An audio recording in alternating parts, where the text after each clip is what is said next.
ಇಂದಿನ ದೇವರ ವಾಕ್ಯದ ವಿಷಯ ಭಯ. ನಿಮ್ಮ ಮನಸ್ಸಿನಲ್ಲಿ ಆತಂಕವಿದೆಯೇ? ಭವಿಷ್ಯದ ಬಗ್ಗೆ ಭಯವಿದೆಯೇ? ಈ ಲೋಕದಲ್ಲಿ ನಾವೆಲ್ಲರೂ ಒಂದಲ್ಲ ಒಂದು ಸಮಯದಲ್ಲಿ ಭಯವನ್ನು ಎದುರಿಸುತ್ತೇವೆ. ಆದರೆ ಆ ಕ್ಷಣದಲ್ಲಿ ಬೈಬಲ್ ನಮಗೆ ನೀಡುವ ಅದ್ಭುತ ಭರವಸೆ ಏನು ಗೊತ್ತೇ?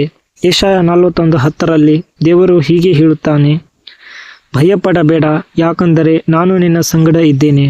ಅಂಜಬೇಡ, ಯಾಕಂದರೆ ನಾನೇ ನಿನ್ನ ದೇವರು. ದೇವರು ಸ್ಪಷ್ಟವಾಗಿ ಹೇಳುತ್ತಿದ್ದಾನೆ, ನೀನು ಒಬ್ಬಂಟಿಯಲ್ಲ. ನಿಮ್ಮನ್ನು ಬಲಪಡಿಸುವ ಮತ್ತು ಸಹಾಯ ಮಾಡುವ ಶಕ್ತಿಯುಳ್ಳವನು ನಿಮ್ಮ ಜೊತೆಗಿದ್ದಾನೆ. ಆತನ ಪರಿಪೂರ್ಣ ಪ್ರೀತಿಯಲ್ಲಿ ಯಾವುದೇ ಭಯವಿಲ್ಲ.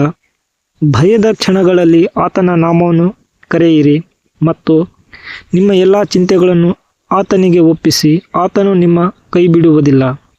ನೆನಪಿಡಿ, ನೀವು ಆತನ ವಾಕ್ಯದ ಮೂಲಕ ಭಯವನ್ನು ಜಯಿಸಬಹುದು. ಈ ಸಂದೇಶ ನಿಮಗೆ ಇಷ್ಟವಾದರೆ ದಯವಿಟ್ಟು ಲೈಕ್ ಮಾಡಿ ಮತ್ತು ನಮ್ಮ ಚಾನೆಲ್ ಅನ್ನು ಸಬ್ಸ್ಕ್ರೈಬ್ ಮಾಡಿ. ಶುಭ ದಿನ.